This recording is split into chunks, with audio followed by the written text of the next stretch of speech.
Hello everyone, welcome back to my channel. So मैंने last pregnancy 2 video share किया था आप सभी के साथ। तो बहुत उसके बाद मैं अपना जो प्रमोशनल वीडियोस है वो सब शेयर करने लग गई थी। तो काफ़ी लोगों ने मुझे कमेंट किया कि दी पहले आप वो चीज़ कवर कर लो, हम आधे पे ही जान के हमें आगे की चीज़ें और जाननी है। बहुत सारे लोगों ने मेरी बहुत तारीफ़ करी कि क्योंकि मैंने पूरी प्रेगनेंसी में बहुत सारे लोगों ने मुझे देखा ऐसे मैं हंसते हंसते खेलते कूदते उछलते सारी चीज़ें निकाल दी थी। रोती थी, इमोशनल हो जाती थी। जब कभी कभी ऐसे अंदर से बहुत ही मन बैठ सा जाता था तब मैं रोने लग जाती थी, सब रोने लग जाते थे। बट वैसे हमेशा मैं यही कोशिश करती थी कि हंसते खेलते टाइम निकल जाए। और इस स्टोरी को सुनने के बाद बहुत सारे लोगों का जो नज़रिया था मेरे को देखने का, और मेरे को जो कुछ लोग गलत समझ लेते थे, कुछ लोग ये सोचते थे ओवर एक्टिंग, उन सारे लोगों की जो गलत फहमी थी वो दूर हो गई। अगर मुझे ऐसा पता होता ना कि ये चीज़ जानने के बाद अगर आप लोग का बिल्कुल मेरे प्रति चीज़ें चेंज हो जाएगी तो मैं बहुत पहले शेयर कर चुकी होती, इतना लेट नहीं करती। बट अच्छा लगा कि हाँ, कुछ जो लोग को लगता था कि मैं ऐसा करती हूँ वो करती हूँ, उन लोगों को ये गलतफहमी दूर हो गई कि नहीं, मैं रियल में ही ऐसी हूँ। मैं सही बताऊँ, मेरी कंडीशन इतनी ख़राब थी, मेरे को डॉक्टर ने 6 मंथ तक बेड रेस्ट बोला था कि मैं बेड पे ही लेटे लेटे बस उठो, वॉशरूम जाओ, कुछ खाओ, इतना तक ही करना होता था। बाकी वरना स्ट्रेट लेटे रहना होता था, बेंड होके भी नहीं, लेटे रहो बस कैसे भी। 6 मंथ तक मुझे डॉक्टर ने बोला था कि आपको लेटे रहना है। लेकिन उस टाइम फिर भी मैंने अपनी ब्लॉगिंग की थी और हर चीज़ आप सभी के साथ शेयर करती थी। उस टाइम मैं किचन वगैरह में तो नहीं जाती थी, तो बहुत नेगेटिविटी भी झेलनी पड़ती थी। बट पीछे से कोई बोलने वाला नहीं होता था कि नहीं ऐसे है ऐसे ना। मैं खुद बता सकती थी आप सभी को कि मैं क्यों नहीं जा रही हूँ, तो बस चुपचाप सुनती थी। बोलते हैं ना कि जब टाइम आता है तो चीज़ें अपने आप ही पता चल जाती है सबको। तो शायद अब वो टाइम आ गया था जब आपको चीज़ें पता चलनी थी, तो आपको पता चल गई कि हाँ, निक्की क्या है कैसे है, बहुत सारे लोगों को पता, ये चीज़ें चल गई है। तो मैंने आपको लास्ट वहाँ तक शेयर किया था। उसके बाद मेरी प्रॉब्लम्स 9 महीने तक ख़त्म नहीं हुई थी। रोज़ कुछ नई चीज़ें होती थी मेरे साथ, रोज़ कुछ नया होता था और रोज़ बस दिल ऐसे बैठ जाता था कि ओ शिट, अब क्या होगा, अब तो कुछ नहीं हो सकता, ऐसा हो जाता था। सो उसके बाद क्या हुआ कि जब हमें पता चल गया था कि अभी बेबी है, उसकी हार्ट बीट आ गई है, सारी चीज़ें ठीक है, तो हम वापस घर आ गए। और उसके बाद थोड़ा सा हम रिलैक्स हो गए। उसके बाद डॉक्टर ने कुछ मेडिसिन वगैरह दी। बट उसके ठीक 5 से 10 दिन बाद मुझे फिर से मेरी बॉडी से ब्लड फ्लो होने लग गया। और फिर एक बार ऐसा लगा कि ओ शिट, अब क्या, अब तो फिर से सारी चीज़ें। लेकिन उस टाइम ना एक हिम्मत सी थी अंदर, मन में ना एक हिम्मत होती थी कि नहीं यार, भगवान क्या पता हमारी परीक्षा ले रहे हो, फिर से गलत ना करे। तो फिर से हम लोग, मेरे को ना रात को 3-3 बजे, रात को 2-2 बजे हम लोग सोए रहते थे, पूरी फैमिली सब सोए रहते थे, और सडन मेरी बॉडी से ब्लड फ्लो होना स्टार्ट हो जाता था। तो उस टाइम पे सबसे पहले तो मुझे ही पता चलता था। तो मेरे को, मैं खुद को जब मैं मुझे समझ ही नहीं आता था कि मैं खुद को कैसे समझाऊं। और उसके बाद जब मुझे चीज़ें समझ आती थी कि अरे शिट ये हो रहा है, उसके बाद मैं अपने हस्बैंड को बताती थी। तो मतलब मैं उनको कैसे उठाती थी कि उठो, मैं डायरेक्ट उनको नहीं बताती थी चीज़ें कि मेरे को ऐसे हो गया। क्योंकि एक इंसान सोया हुआ है और उसको डायरेक्ट उठा के बताया जाए कि ऐसे हो गया, और उस चीज़ की इतनी उम्मीद हो, तो इंसान अंदर से ना टूट जाता है और पता नहीं क्या हो जाए। तो जब मैं उनको मतलब धीरे धीरे समझाने की कोशिश करती थी, कई बार तो मैं ये बोलती थी कि ऐसे ही हो गया, कपड़े मेरे ऐसे ही मतलब ख़राब हो जाते थे, अजीब सी चीज़ें हो जाती थी, तो ऐसे ही हो गया। मैं उनको समझाती थी तो वो वॉशरूम के गेट के आगे ना चुपचाप ऐसे सर वो करके और अजीब से हो जाते थे। और फिर उसके बाद हम मम्मी को बुलाते थे, मम्मी को बताते थे सारी चीज़ें। तो फिर रात को 3-3 बजे, रात को 2-2 बजे हमें हॉस्पिटल जाना पड़ता था, एडमिट होती थी। फिर डॉक्टर्स मेडिसिन देते थे। एक टाइम को ये आ गया था ना, एक टाइम पे कि डॉक्टर ने ये बोला था कि हमें नहीं समझ में आ रहा है कि आपकी बॉडी, आपके साथ प्रॉब्लम हो क्या रही है। डॉक्टर ने बोल दिया था कि बस अब भगवान का भरोसा रखो, हमें नहीं समझ में आ रहा है कि चीज़ें आपके साथ हो क्या रही है। तो जब सोचो कि डॉक्टर अगर ऐसी चीज़ें बोल देना, तो फिर इंसान और अंदर से टूट जाता है कि अब तो डॉक्टर ने भी मेरे केस से हार मान लिया। उसके बाद फिर से दोबारा से ना अल्ट्रासाउंड हुआ।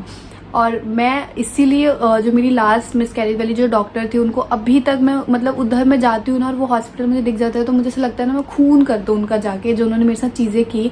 जो लास्ट मिसकैरेज में जो मेडिसिन से मेरे को दिया था ना, तो कुछ चीज़ें मेरी बॉडी में ही रह गई थी, वो पूरी क्लियर नहीं हुई थी, मेरी बॉडी में रह गई थी, जिसकी वजह से मेरी इस प्रेगनेंसी में मुझे इतना कुछ झेलना पड़ा था। फिर जब अल्ट्रासाउंड हुआ तो पता चला कि कुछ क्लॉट्स मेरे अंदर ही पहले के रह गए हैं और वो ख़राब हो रहे हैं वो अपनी जगह पे, जिसकी वजह से मुझे बार बार मेरी बॉडी से ब्लड फ्लो हो जा रहा था। और उसने क्या हुआ था ना, वो उसका जो साइज़ है उसको मुझे नहीं पता मेडिकल लैंग्वेज में क्या बोलते हैं, एक ब्लड क्लॉट था मेरे यूट्रस में, जिसका साइज़ ना डे बाय डे बढ़ रहा था, बहुत ज़्यादा बढ़ रहा था साइज़। और जैसे बेबी यहाँ पे है और वो यहाँ पे था, तो उसका साइज़ बढ़ते बढ़ते अगर बेबी से टच हो जाता ना तो अबॉर्ट हो जाती चीज़ें, अपने आप ही सारी चीज़ें ख़त्म हो जाती। तो वो डे बाय डे बढ़ रहा था और डॉक्टर को भी नहीं समझ में आ रहा था कि हम इसको कैसे रोके, पता नहीं हेमरेज बोलते हैं क्या बोलते हैं, मुझे वो उस टाइम की चीज़ें अभी बहुत मैं मुश्किल से याद कर करके आप सभी के साथ शेयर कर रही हूँ, मुझे याद नहीं आ रहा है क्या बोलते हैं। तो उसके बाद उसकी मेडिसिन दी डॉक्टर ने, इसी की वजह से मेरी बॉडी बार बार ऐसी चीज़ें हो जा रही थी।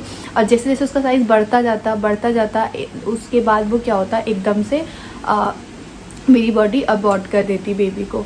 सो उसकी मेडिसिन खाई मैंने कुछ दिनों तक, सस्टेन, हाँ मुझे मेडिसिन का नाम भी याद है, सस्टेन था और भी कोई मेडिसिन थी, वो सब मैंने खाई।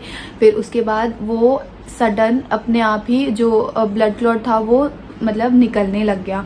तो ये नहीं कि निकलने लग गया तो वहीं पे मेरी जो ब्लड फ्लो मेरी बॉडी से होती है वो रुक गई, नहीं, वो चीज़ ख़त्म हो गई कि उसका साइज़ छोटा हो गया, बट वो रहा अंदर ही, मेरे अंदर रहा, छोटा हो गया, निकला नहीं। तो उसके बाद फिर क्या हुआ, डॉक्टर वहाँ पे वो चीज़ें ख़त्म हो गई। उसके बाद फिर दूसरा अल्ट्रासाउंड हुआ जो शायद 3 मंथ्स में होता है कि पता नहीं कितने दिन में होता है। तो उसमें ये पता चला कि जो धनवी है, जो मेरे बच्चा है, उसके नोज़ ही नहीं है। उस अल्ट्रासाउंड में ये पता चला कि नोज़ ही नहीं है। तो ऐसा बोलते हैं नोज़ और यहाँ का कुछ प्रॉब्लम होता है, तो वो जो बेबी होते हैं वो आगे चल के वो होते हैं क्या होते हैं उसके लिए डबल मार्कर टेस्ट कराना होता है। नोज़ नहीं है डॉक्टर ने बोला तो आपका बेबी मतलब आगे सरवाइव नहीं कर पाएगा, जब दुनिया में आएगा तो ऐसा नहीं कर पाएगा। बहुत सारे स्टेटमेंट दे दिया डॉक्टर ने। सोचो जब एक प्रॉब्लम से मैं निकल गई कि हाँ चलो ये चीज़ थोड़ी सी मेरे लिए ठीक हो गई, तो डॉक्टर ने मुझे ये चीज़ बोल दिया। तो अगर आपको डबल मार्कर का टेस्ट कराना होगा उसके बाद आप खुद से अपने बेबी को अबॉर्ट करा देना, अदरवाइज़ जब वो दुनिया में आएगी तो उसके लिए सरवाइव करना बहुत मुश्किल हो जाएगा, ज़िंदगी बहुत लंबी होती है। ये सब मुझे डॉक्टर ना समझाने लग गए बहुत सारी चीज़ें। फिर वहाँ से एक और टेंशन मेरे मन में, एक और वो कि भगवान ने एक तो इतनी मुश्किल से मुझे चीज़ें दी और उसके बाद फिर से भगवान ने मुझे ये क्या दिखा दिया। फिर उसके बाद चेन्नई की मुंबई मेरा ब्लड गया था, ब्लड टेस्ट हुआ था, उसके थ्रू टेस्ट हुआ डबल मार्कर टेस्ट। तो उसमें जब चीज़ें आई तो नहीं, उस टाइम डबल मार्कर टेस्ट नहीं हुआ था। हाँ, नोज़ का जब उन्होंने बताया था ना, तो उसके बाद फिर मेरी तबीयत ख़राब हो गई। तबीयत कैसे ख़राब हुई ना कि फिर हमारे घर में मेरे मामा जी के बेटे हैं, वो उनकी डेथ हो गई थी और सेम डे, अभी हमें नहीं पता था कि उनकी डेथ हुई थी और मेरे घर पे कोई भी नहीं था, सब लोग मम्मी वगैरह चले गए थे, मैं घर पे थी। हस्बैंड ऑफिस के काम से वो बाहर गए हुए थे 2-3 दिन के लिए और मम्मी वहाँ चली गई थी मामी जी के घर पे। और उसी दिन सेम डे भैया एक्सपायर हुए और उसी दिन सेम डे अभी मम्मी घर से बाहर निकली, इतने में 10 मिनट बाद मेरी तबीयत ख़राब हो गई, फिर से मेरी बॉडी से ब्लड फ्लो होने लग गया और एमरजेंसी में डॉक्टर के पास गई मैं, वहाँ पे हॉस्पिटल गई। मतलब इतना ज़्यादा हो रहा था ना कि मेरी बॉडी एकदम कंट्रोल ही नहीं कर पा रही थी, मैं ही एकदम माइंड मेरा होता नहीं ब्लॉक हो गया था कि शिट अब क्या होने लग गया।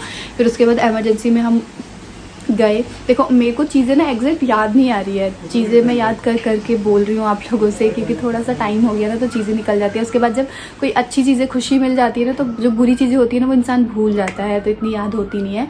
सो उसके बाद फिर हम लोग हॉस्पिटल गए। फिर वहाँ पर डॉक्टर ने जब मेरी मतलब देखा चीज़ें, तो डॉक्टर ने बोला कि कुछ नहीं बचा होगा। फिर उन्होंने मुझे यही चीज़ बोली कि कुछ भी नहीं बचा होगा, इतना ज़्यादा ब्लड फ्लो हो रहा है, आपको कुछ भी आपके अंदर नहीं बचा होगा।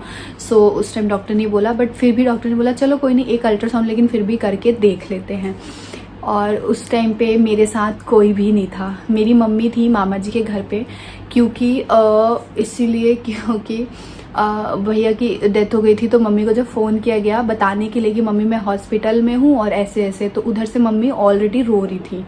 तो समझ आ गया कि अच्छा भैया का कुछ हो गया। तो फिर इंसान कैसे बोलेगा कि हम भी हॉस्पिटल में हैं, कुछ प्रॉब्लम में है। तो हमने किसी को कुछ नहीं बताया। मेरे हस्बैंड भी नहीं थे मेरे साथ, वो भी ऑफिस के काम से बाहर गए हुए थे। तो हम लोग हॉस्पिटल गए, एडमिट हुए। फिर वहाँ पे डॉक्टर आया, अल्ट्रासाउंड किया और मतलब उन्होंने अल्ट्रासाउंड अभी नहीं किया, उन्होंने मुझे बोला कि आपको एडमिट करना पड़ेगा पूरी रात और नेक्स्ट डे तक हम देखेंगे। उसके बाद अल्ट्रासाउंड किया तो उसमें बेबी की हार्ट बीट एकदम से फिर से आ गई। मतलब वो डॉक्टर भी ना मेरा केस समझ नहीं पा रहे थे कि बेबी की हार्ट बीट है, बेबी ठीक दिख रहा है, बट इतना ज़्यादा आपकी बॉडी ब्लड फ्लो क्यों हो रहा है। तो वो बाद में पता चला 6 मंथ के बाद, क्योंकि वो फर्स्ट बेबी के टाइम पे वो जो थोड़े से क्लॉट्स रह गए थे ना मेरे अंदर, उसकी वजह से मेरे साथ ये सारी प्रॉब्लम्स हो रही थी। तो उसके बाद फिर मेरी वहाँ पे मेडिकल कंडीशन ठीक हुई, मैं घर गई, डिस्चार्ज मिला मुझे, मैं घर गई। मेडिकल कंडीशन मतलब कहने का मतलब से मेडिसिन मुझे दिया जा रहा था कि चीज़ें थोड़ी सी वो रहे। ये ब्लड फ्लो मेरी बॉडी से 6 मंथ तक कंटिन्यू रहा है, कंटिन्यू ऐसे रहा है मेरे साथ। उसके बाद फिर जब उन्होंने बोला कि नोज़ नहीं है, फिर एक दोबारा जो अल्ट्रासाउंड होता है उसमें बोला कि बेबी का नोज़ नहीं है। फिर वहाँ पे और चीज़ें ख़राब हो गई। फिर उसके बाद दोबारा एक बार टेस्ट हुआ तो उस टाइम पे बोला कि आपके बेबी के स्टमक नहीं है, कि स्टमक नहीं बना है बच्चे का, तो आगे फिर सर्वाइव नहीं कर पाएगा। नोज़ नहीं है, स्टमक नहीं है। मतलब जब हम कभी ऐसा नहीं हुआ कि हॉस्पिटल गए और डॉक्टर ने बोला वो सब कुछ ठीक है। कभी 9 महीने की प्रेगनेंसी में मेरे साथ नहीं हुआ है, कभी नहीं हुआ है। गए हैं डॉक्टर ने एक चीज़ बताई है, गए हैं डॉक्टर ने एक चीज़ बताई है। और मेरी डॉक्टर बहुत अच्छी थी, तो वो अपने आप से कुछ नहीं, पता नहीं उन्हें कुछ दिखता होगा, कुछ प्रॉब्लम्स होंगी, चीज़ें ऐसी हो जा रही, इसीलिए वो बोल रही थी। फिर बोला उन्होंने नोज़ नहीं है, स्टमक नहीं है। फिर डबल मार्कर टेस्ट कराया गया हमने कराया। फिर उसके बाद उस टेस्ट में सब कुछ ओके था, तो ऐसा लगा कि नहीं सब कुछ ठीक है, कोई प्रॉब्लम नहीं है। उसके बाद थोड़ी सी मतलब मैं ठीक हुई। उसके बाद 6 मंथ तक तो मैं बेड रेस्ट पे ही थी। उसके बाद डॉक्टर ने बोला अब तुम थोड़ा थोड़ा चल सकती हो, फिर सकती हो, चीज़ें कर सकती हो। फिर उसके बाद जब मैं 6 मंथ बाद मैंने सोचा कि हाँ अब मैं चीज़ें करूँगी, तो उसके बाद फिर से मेरी तबीयत ख़राब हो गई, फिर से मैं नहीं कर पाई। तो मेरे जो मैंने सोचा ना कि मैं एक और वीडियो बनाऊंगी जिसमें आपको मैं ये बता दूंगी कि नॉर्मल डिलीवरी है, सिजेरियन है, किस तरीके से मेरी डिलीवरी हुई थी। एंड इस वीडियो में मैं सारी 9 मंथ की जर्नी कंप्लीट कर लेती हूँ, वरना ऐसे ना बहुत ही वो हो जाएगा, लंबा हो जाएगा। तो कुछ लोग को ये भी लगने लग जाएगा कि सिंपैथी के लिए ये लंबा खींच रही है, बट नहीं, कुछ लोगों को ये जानना है और मुझे बताना है, ताकि ऐसी सारी सिचुएशन आप सभी के साथ अगर कभी भी आती है तो आप उस सिचुएशन से लड़ पाओ। आपको सिर्फ और सिर्फ भगवान पे भरोसा रखना है कि भगवान मेरे साथ कुछ गलत नहीं करेंगे, बस। बाकी डॉक्टर कोई कुछ भी नहीं कर पाता है, भगवान जो भगवान करेंगे वही होता है। मैंने अपना केस आपको बताया कि मतलब सोचो कि कोई आपको ये बोले कि आपके अंदर जो बेबी है उसके नोज़ नहीं है, फिर थोड़े दिन बाद कोई ये बोले कि उसका स्टमक नहीं है, कोई ये बोले कि जब वो दुनिया में आएगा तो सरवाइव नहीं कर पाएगा। कोई क्या मतलब डॉक्टर सरवाइव नहीं कर पाएगा, मेंटली डिसऑर्डर होगा, मतलब इतने सारे स्टेटमेंट कोई बोले, उस लेडी के लिए मतलब कैसा फील होता होगा, कैसा लगता होगा। बट फिर भी स्टिल मैंने अपने फेस पे इतनी बड़ी सी स्माइल रख के और सारी चीज़ें, मतलब मेरी जो भी फैमिली जिनको ये सारी चीज़ें पता होती थी, मेरी मम्मी, मेरी मामी जी, जिस सबको, वो तक अंदर से एकदम वो हो जाते थे कि यार इतना कष्ट, बहुत बहुत कष्ट होता है। देखो एक तो मेंटली होता ही होता है ये सारी चीज़ों का, प्लस बॉडी, जब आपकी बॉडी 6 मंथ तक कंटिन्यू ब्लड फ्लो हो रही है आपकी बॉडी से, तो आपके शरीर में क्या जान बचेगी, कुछ नहीं। और ऊपर से एक आप प्रेग्नेंट हो, तो आपको अपने से ज़्यादा मतलब ऐसा होना चाहिए कि बेबी भी बहुत ही हेल्दी हो, ये हो वो हो। तो इंसान क्या करेगा जब इंसान बेड पे ही लेटा रहेगा और ना कुछ खाने का मन करता था। वॉमिटिंग, हाँ वॉमिटिंग के लिए भी लास्ट में सबने बहुत बोला, पूछा, तो वॉमिटिंग भी मुझे होती थी, बट मेरे को वॉमिटिंग बहुत ज़्यादा नहीं होती थी। मुझे ना एसिडिटी की प्रॉब्लम ज़्यादा रहती थी, मुझे बहुत ज़्यादा गैस वैस सी बन जाती थी मेरे पेट में, और वॉमिटिंग नहीं होती थी। वॉमिटिंग मुझे कम होती थी। और प्लस मेरे बेबी ने कब चलना स्टार्ट किया था, मेरे टमी में 3 मंथ स्टार्ट होते ही चलना स्टार्ट कर दिया था। तभी मेरी मम्मी ने मुझे बोला था कि तुझे बेबी गर्ल होगी, मेरी मम्मी ने, कि बेबी गर्ल होगी, क्योंकि उनको ऑलरेडी हम लोग हुए हैं तो उनको एक्सपीरियंस है कि क्या होगा, कैसे होगा। और मतलब इतनी सारे केस में, अगर इतनी सारी चीज़ों में ऐसा नहीं होता कि क्या होगा, कुछ भी हो जाए भगवान बस दे दे। ऐसा लगता था कि भगवान बस दे दे, कि क्योंकि हमारे मन में ऐसा हो गया था ना कि यार हम कभी मम्मी पापा नहीं बनेंगे, हम लोग नहीं बन पाएंगे, इतनी सारी प्रॉब्लम्स हैं।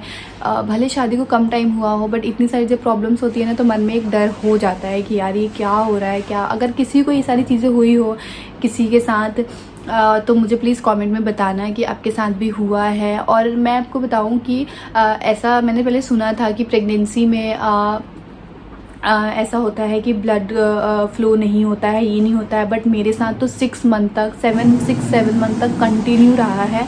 तो एक नया मैंने अपने केस में अब देखा है, यहाँ तक मेरी फैमिली वालों ने भी फर्स्ट टाइम मेरे ही केस में ऐसा कुछ देखा था। और आजकल मैं बता दूँ, डॉक्टर अब मैं गई थी तो बताती हैं कि आजकल ज़्यादा से ज़्यादा लड़कियों को ये सारी चीज़ें होती हैं, सिर्फ इसलिए क्योंकि हम लोग शायद बाहर का ज़्यादा खाते हैं जंक फूड, या हमारी जो बॉडी होती है पहले की लेडीज़ के अकॉर्डिंग देखा जाए तो इतनी स्ट्रांग नहीं होती है। वो पहले के लोग बहुत स्ट्रांग होते थे आज के हिसाब से, तो इसीलिए हमें ये सारी प्रॉब्लम्स हो जाती हैं। बट इन प्रॉब्लम्स को देख के हारना नहीं है, मैं भी नहीं हारी थी, आपको भी नहीं हारना है, लड़ना है और भगवान से छीन के लेके आ जाना है अपने बच्चे को, जैसे कि मैंने छीना है, मुझे तो यही लगता है।